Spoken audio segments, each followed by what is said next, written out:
Shalom bien-aimés dans le Seigneur, que toute l'honneur revienne au Seigneur, le Maître, le Dieu Tout-Puissant. Nous voulons partager la parole sur notre thème qu'on avait commencé la dernière fois sur la dîme. Seigneur, nous te bénissons, nous te glorifions, Adonai. Merci pour ce temps de grâce que tu nous as donné, Jésus. Yeshua, donne l'interprétation de ta parole au nom de Jésus. Amen. Bien-aimés dans le Seigneur, la dernière fois on avait commencé sur la dîme. Par la grâce de Yeshua, par la grâce du Seigneur, on avait essayé un peu de partager sur les sortes de dîmes. On avait vu,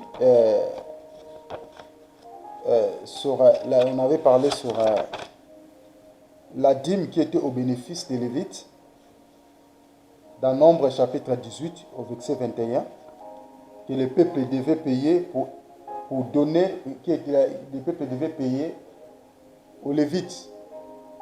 Donc les Lévites devaient prélever cette dîme auprès du peuple, parce que c'était leur salaire. Et la deuxième sorte de la dîme, on avait entamé, et les Lévites devaient payer la dîme auprès des sacrificateurs. On avait donné un passage dans Nombre chapitre 18 au verset 25 jusqu'au verset 31. Et la troisième sorte de dîme, on avait parlé sur la dîme que tous les Israélites devaient conserver une dîme de toute leur production à provision de leur pèlerinage annuel à Jérusalem. Donc le peuple devait conserver leur dîme. Ils devaient manger ça eux-mêmes, leur dîme. Et ensuite, ils ne devraient pas oublier de donner aussi aux Lévites. Parce que dans Deutéronome chapitre 14, jusqu'au verset 27, la Bible dit « Et tu n'abandonneras point les Lévites qui est dans tes portes, parce qu'il n'a point de ponction ni d'héritage avec toi. » Vous voyez, donc la troisième dîme qu'on avait parlé, c'était la dîme aussi, les Lévites, les Israélites eux-mêmes, ils devaient conserver leur dîme. Et ils devraient penser aussi aux Lévites, car les Lévites, ils travaillaient dans la tente d'assignation, ils travaillaient dans le tabernacle. C'est là où l'Éternel, le Dieu Tout-Puissant, les avait placés. C'était là-bas, dans la tente d'assignation, dans les tabernacles. C'était leur travail. On avait commencé un peu à partager sur la quatrième dîme.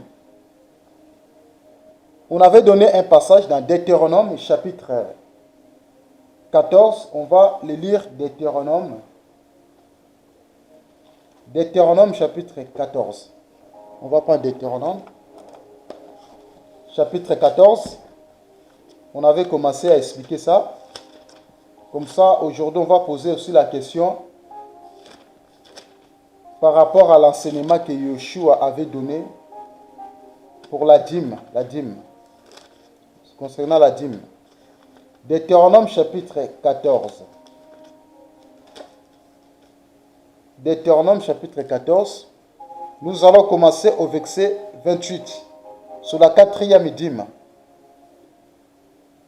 La Bible dit, au bout de 3 ans, tu feras sortir toutes les dîmes de tes produits de cette année-là, et tu les déposeras dans tes portes. Au verset 29. Alors les Lévites qui n'ont ni ponction ni héritage avec toi, l'étranger, l'orphelin et la veuve qui seront dans tes portes viendront, mangeront et se rassasieront, afin que Yahweh ton Elohim te bénisse dans toute l'œuvre que tu feras de tes mains. Vous voyez? Donc ici, on voit la quatrième dîme. La dîme là était au bénéfice des orphelins, des pauvres et des veuves. Et la Bible dit au bout de 3 ans que le peuple devrait payer cette dîme. Donc la dîme là n'était pas payée tous les ans, tout le temps. Donc ça n'a rien à voir avec la dîme qu'on nous fait payer aujourd'hui dans les assemblées. Donc aujourd'hui, dans les églises, dans les assemblées, ils ne nous enseignent pas les sortes de dîmes. Et comment nous devions faire pour donner. Et comment nous devions faire pour payer la dîme. Donc la quatrième dîme, il fallait payer une dîme spéciale à l'intention des pauvres, des orphelins et des veuves. Mais elle avait dit, au bout de 3 ans, tu tireras toutes les dîmes de ton revenu de cette année-là et tu les déposeras dans tes portes. Alors, le Lévite qui n'a point de ponction ni d'héritage avec toi. Voyez? Donc, les dîmes de ton revenu de cette année-là, et la parole dit que les Israélites, ils devaient déposer ça devant leurs portes. Et lorsque les Lévites passaient, ils devaient prendre cette dîme. Donc cette dîme, c'était au bénéfice des orphelins, des veuves, des pauvres. C'était eux en fait qui devraient bénéficier de cette dîme. La quatrième dîme. Voyez? Donc, lorsque Malachie chapitre 3, verset 10, on nous dit apportez toutes les dîmes à la maison du trésor, qui a de la provision dans ma maison, et éprouvez-moi en cela, dit l'Éternel des armées. Et si je ne ouvre pas les écluses des cieux, et si je ne répands pas sur vous la bénédiction sans mesure. Malachie chapitre 3. Cet verset, beaucoup de gens l'enseignent ce passage, beaucoup de gens nous enseignent pour payer la dîme, concernant la dîme. J'avais essayé déjà d'expliquer sur pas mal de vidéos. J'avais parlé sur la maison du trésor. La maison du trésor, ça n'a rien à voir avec l'église. La maison du trésor, ça n'a rien à voir avec l'église locale, avec l'assemblée des saints. La maison du trésor, il est question d'un grenier, signifie un grenier ou un magasin, là où on stockait en fait les dîmes. Et la dîme là, lorsqu'on stockait la dîme, le dîme, c'était au bénéfice des pauvres, des orphelins et des veuves.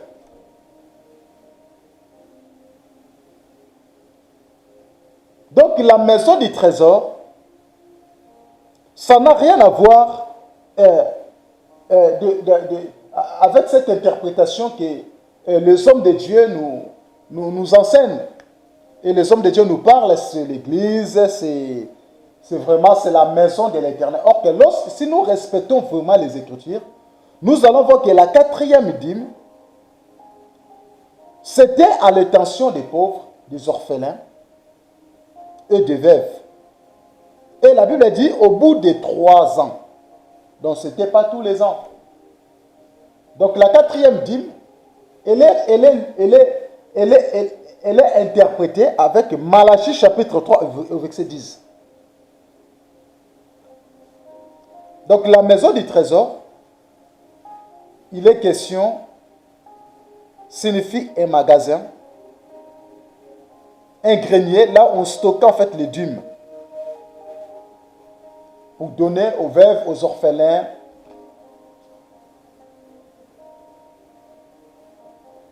Pour donner aux pauvres cette dîme. Aujourd'hui, nous allons poser la question aux Écritures. Comme nous continuons notre partage sur la dîme, nous allons poser la question aux Écritures. Si Yoshua a enseigné la dîme, lorsque le Seigneur Jésus-Christ était sur la terre, il avait porté les corps comme nous. Il avait marché pour nous sauver. Et c'est pour cela que nous voulons poser cette question. Si Yoshua, il avait enseigné la dîme, bien-aimés dans le Seigneur, déjà, lorsque Yoshua portait les corps, il a accepté de mourir pour nous à la croix. C'est lui le maître, le seul Dieu, l'unique Dieu créateur. Ce Dieu, il n'a jamais changé. Voilà, c'est pour cela, Yeshua, il connaissait ces choses avant nous. Il avait les pensées prophétiques de ces passages de Matthieu chapitre 23 avant nous. Parce que beaucoup des hommes de Dieu nous disent que Jésus-Christ avait enseigné la dîme. Et pourquoi nous refusons et que le peuple du Seigneur paye la dîme? C'est vrai, Yeshua, notre maître, il a enseigné la dîme, mais il n'a pas imposé à ses disciples de payer la dîme. Voyez, on va lire Matthieu, on va le lire, Matthieu chapitre 23 au verset 23. On va voir ça, l'enseignement de Yeshua, homme, quand il a enseigné la dîme. La Bible dit, malheur à vous, scribes et pharisiens, hypocrites, parce que vous payez la dîme de la menthe, de la nette et des chimères, et que vous laissez ce qui est plus important dans la loi, la justice, la miséricorde et la fidélité. C'est là ce qu'il fallait pratiquer sans négliger les autres choses. Vous voyez?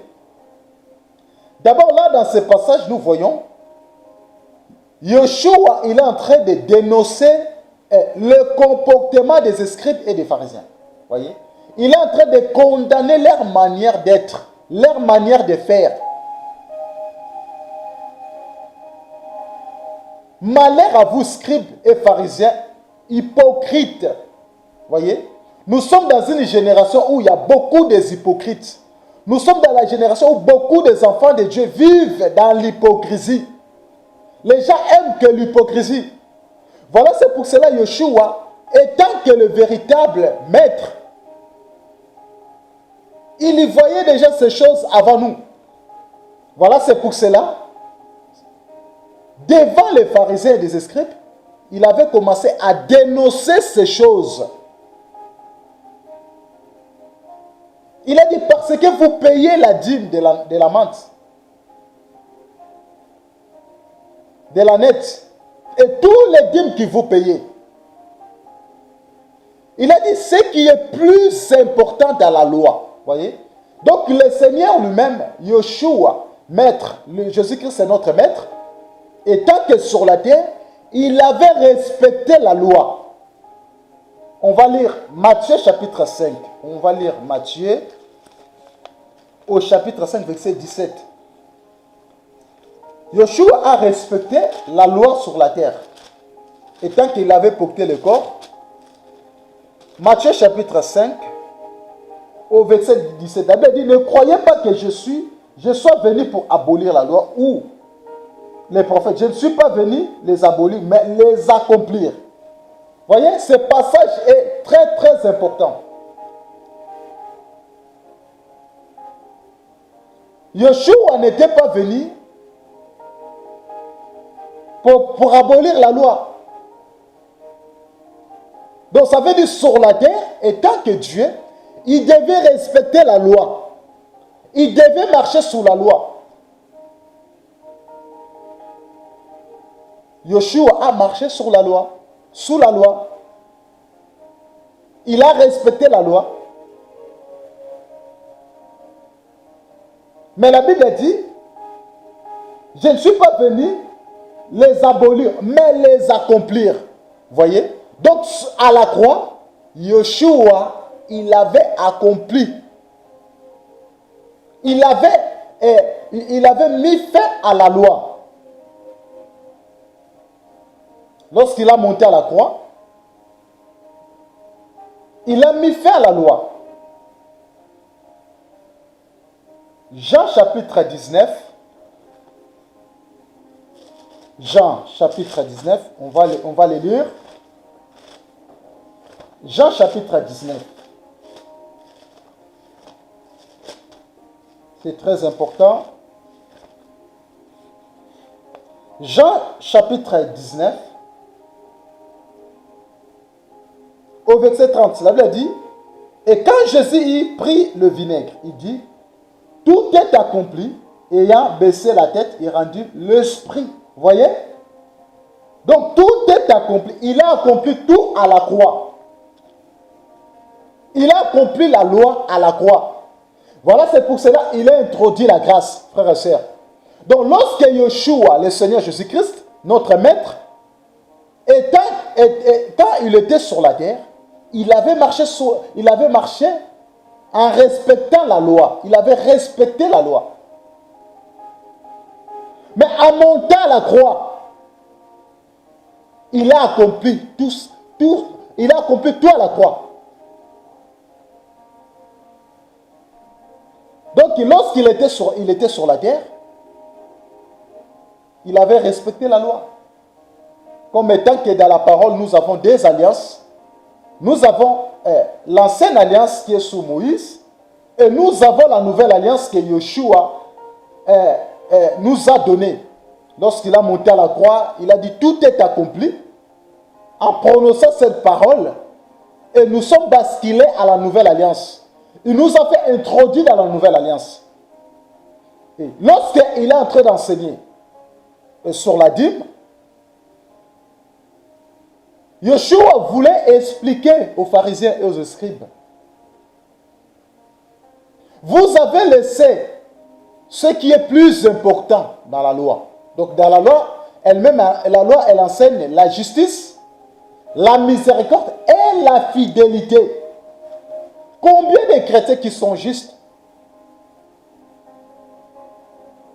Combien de frères et sœurs qui sont fidèles à Yeshua? Le Seigneur a dit ce qu'il fallait pratiquer sans négliger.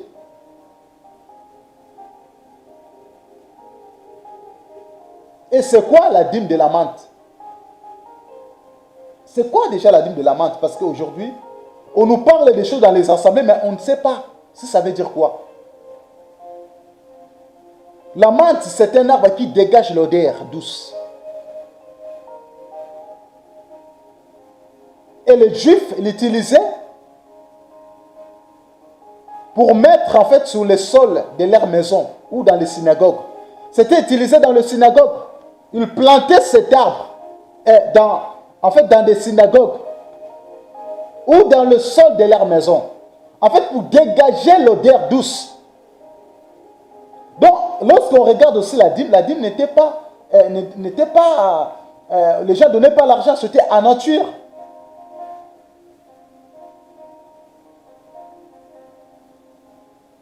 Les gens ne paient pas avec leur argent. Non. C'était en nature, nous voyons. Et la dîme de la menthe, on l'utilisait juste pour dégager une odeur douce. On les plantait dans les synagogues. Les Juifs l'utilisaient pour implanter ça dans des synagogues. Ou dans leur maison. C'est ça la dîme des menthes. Et on va voir la dîme de l'ânette.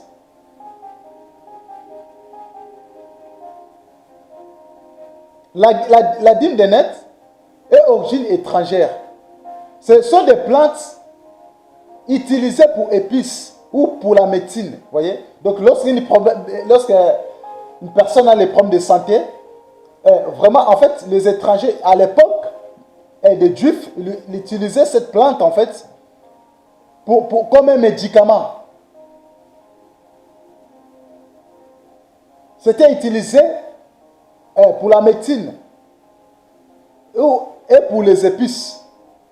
Donc la dîme, ce n'était pas en argent, c'était en nature. On va voir encore la dîme de cumin.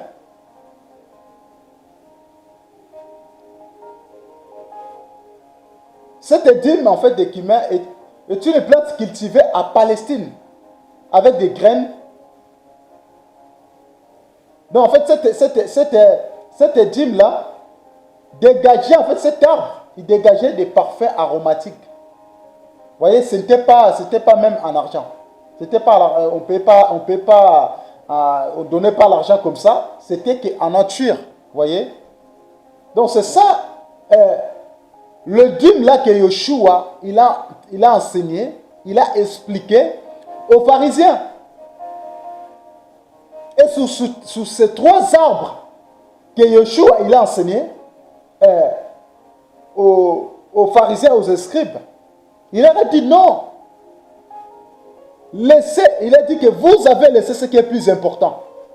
Parce que Yeshua lui-même, il est un arbre qui dégage une bonne odeur.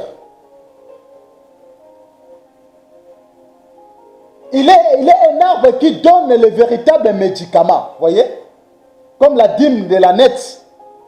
C'est un arbre, on l'utilisait pour la médecine. Voyez? Ok, nous connaissons dans la Bible, il n'y a que lui le seul et l'unique médecin de tous les médecins dans la parole. C'est Yeshua HaMashiach.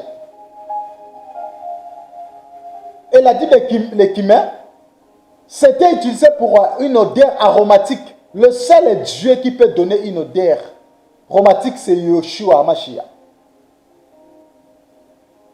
Il a dit ce qui est plus important dans la loi, la justice, la miséricorde et la fidélité. C'est là ce qu'il fallait pratiquer sans négliger les autres choses. Frères et sœurs, nous devions pratiquer d'abord ce qui est plus important. Aujourd'hui, beaucoup de chrétiens, ils ont oublié ce qui est plus important. Yeshua a enseigné la dîme, mais c'était sous la loi. Et tout le dîme, Yeshua, tout ce qui est la loi, Yeshua a accompli ces choses à la croix. On va lire Galates. Galates chapitre 3, au verset 10. On va voir Galates. Galates, on va chercher Galates. Nous allons chercher Galates. Galates chapitre 3, au verset 10. Galates 3. La Bible dit, car tous ceux qui s'attachent aux œuvres de la loi sont sous la malédiction. Car il est écrit, maudit, et quiconque ne persévère pas dans toutes les choses qui sont écrites dans le livre de la loi et ne les met pas en pratique. Voyez? Donc la Bible dit, car tous ceux qui s'attachent aux œuvres de la loi sont sous la malédiction. Donc ça veut dire ceux qui pratiquent en fait la loi sont sous la malédiction. Et toute personne qui pratique la loi dans le temps que nous sommes, sont sous la loi, sous la malédiction. Car Yeshua a accompli toutes choses à la croix. Il a dit tout est accompli. En étant venu, de ne pas pour abolir la loi, mais pour l'accomplir. C'est lui le maître, le seul Dieu. Voilà, c'est pour cela qu'il a mis fin à la loi et il a introduit la grâce. L'unique sauveur, le Dieu Tout-Puissant.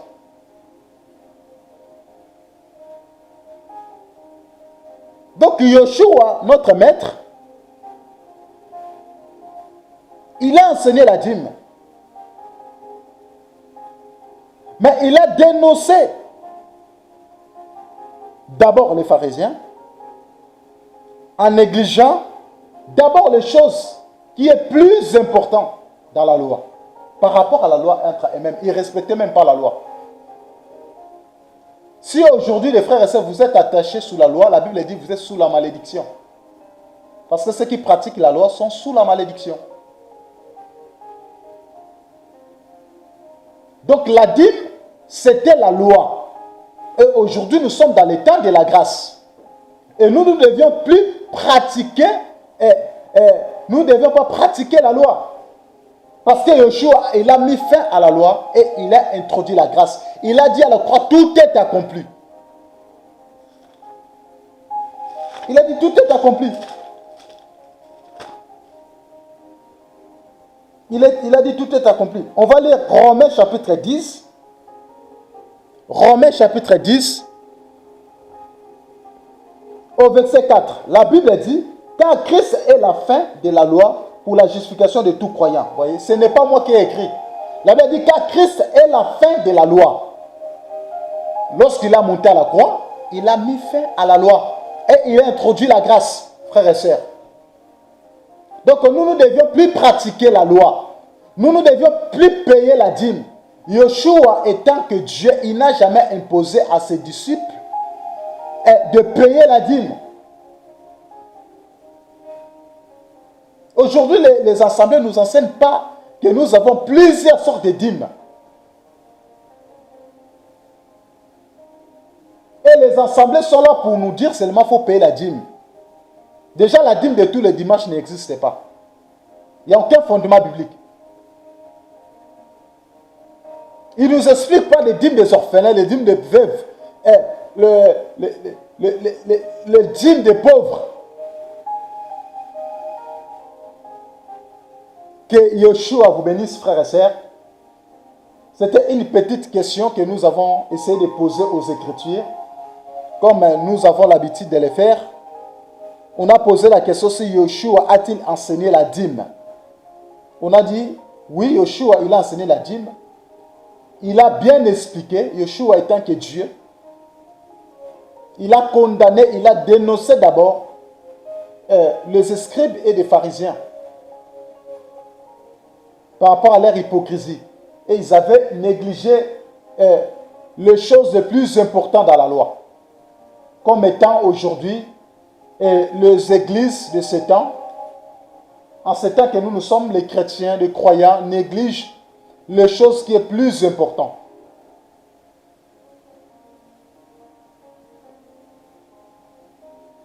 Que Yeshua vous bénisse. Vérifions les Écritures et les conseils que nous nous donnons aux frères et sœurs. Si vous avez des questions à nous poser, il y a notre adresse email.